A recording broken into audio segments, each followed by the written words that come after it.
couple of weeks ago, Arrtx sent me this huge set of acrylic paint markers, which can apparently draw on many different surfaces. So let's put them to the test and see if we can paint an entire sculpture using only acrylic paint markers. Thank you to Arrtx for sponsoring this video.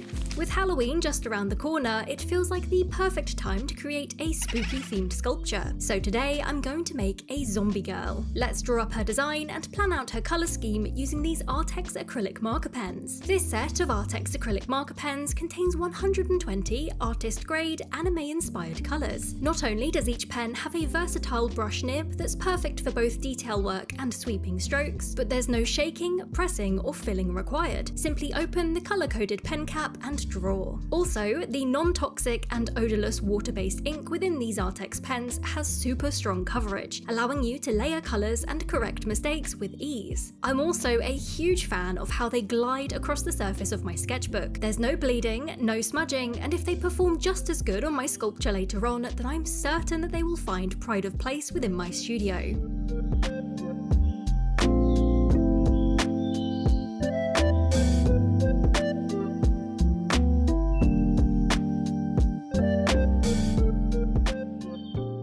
This zombie girl design is coming together very nicely, so let's make a few final adjustments and swatch the markers that I've just used. This will allow us to keep track of her colour scheme ready for the painting process later on.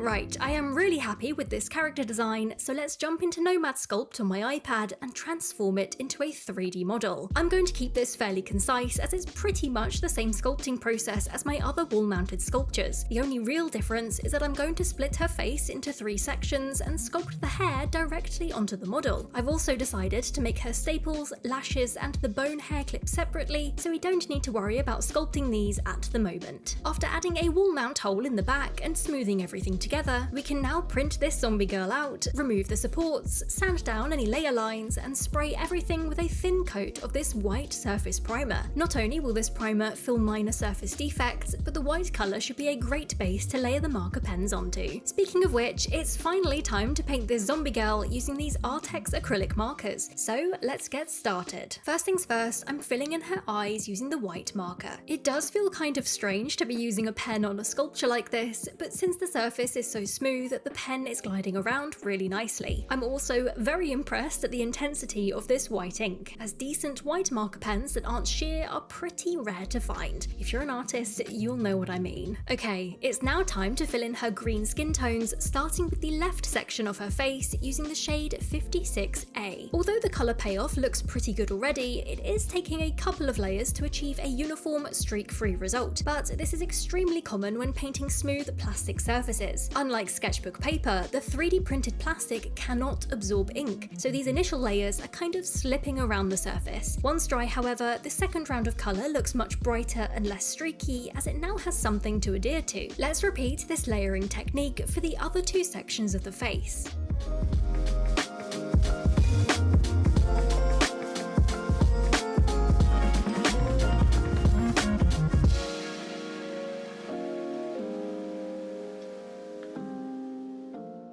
Now, after adding a light grey tone to one of her eyeballs, we can start to fill in her irises using shades 45 and 98. And I love the contrast between her purple eye and her black eye. It really helps to show that this zombie girl is an amalgamation of different people. And just like in my original sketch, I've only sculpted one pupil onto this model, as the second, smaller one will be drawn in later. Now we can give this zombie girl some black eyeliner, grey eyeshadow, and clean up any crooked edges using the same skin tones as before. When I've painted sculptures using regular liquid model paints, I've always found mistakes very hard to cover up. Most of the time, the paints are sheer and clump up if you layer them on too thick, but this is not the case with these markers. Knowing that a small amount of colour can instantly fix a mistake is taking so much stress out of the painting process, and I am not kidding when I say this is the most fun that I've had within a project for a good while.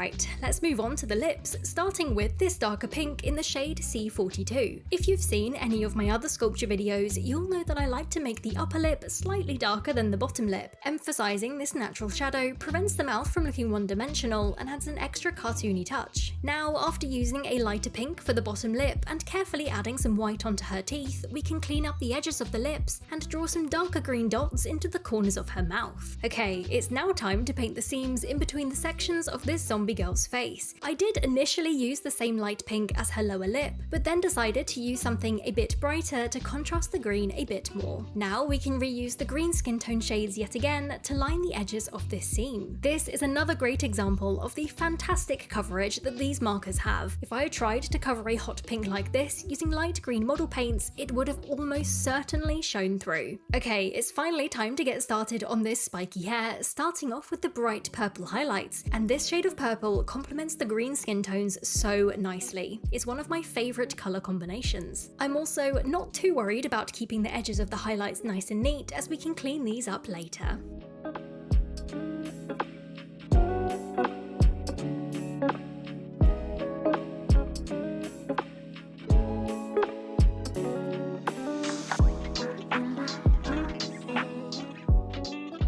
Now it's time to fill in the rest of her hair using shade 47, which is a super deep bluish purple colour. Using the pen's brush nib to colour in these large rounded areas of hair is extremely satisfying. Plus, this water-based ink dries so quickly that you only have to wait a few minutes before applying the next layer.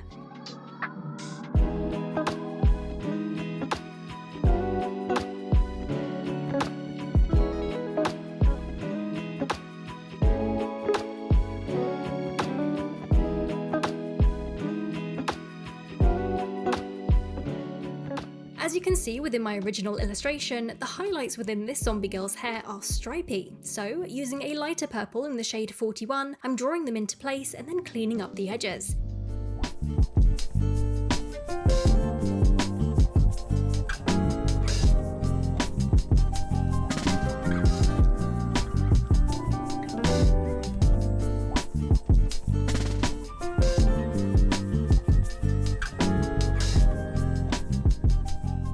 Okay, our zombie girl is almost complete, and I am absolutely loving how the marker pens have coloured her in, but we're not done just yet, as she is currently missing her eyebrows, lashes, staples, and bone hair clip. First off is the eyebrows, and I know, this pencil is not an Arrtx marker pen, but getting the placement correct is very important, so I'm using it purely as a guideline. Plus, you won't see the pencil lines once I've used the dark purple on top. I love to give my character designs thin eyebrows like this, as I just find them very striking and visually appealing. Onto the lower lashes, I'm using the black marker pen to very carefully draw on some tiny triangles underneath her eyes. I decided to put 4 on the left and 5 on the right to further emphasize her being pieced together. Now, for the staples that are holding this zombie girl's face together, I've decided to use a flat strand of 3D printer filament and the silver marker pen in the shade 92. Once painted, we can simply chop it into shorter pieces and carefully superglue each staple along the seams of her face. And I love the shininess of this metallic ink. The way that it reflects in the light really brings these fake staples to life. For the longer lashes, I'm going to use small strips of cardstock. I figured that colouring them in using the same black marker will make the liner and the lashes blend together nicely. Plus, the cardstock can stick to the 3D printed surface very well with just a small drop of superglue. Okay, there is one final detail that we need to add, and that is the zombie girl's bone-shaped hair clip. I did consider making this part out of polymer clay, but I figured that using the same cardstock that we have just used for the lashes would also look good. Let's use a template to cut out the shape of the bone, colour it in using a light grey marker, carefully draw in some stitches around the border, and see how this zombie girl sculpture has come to life.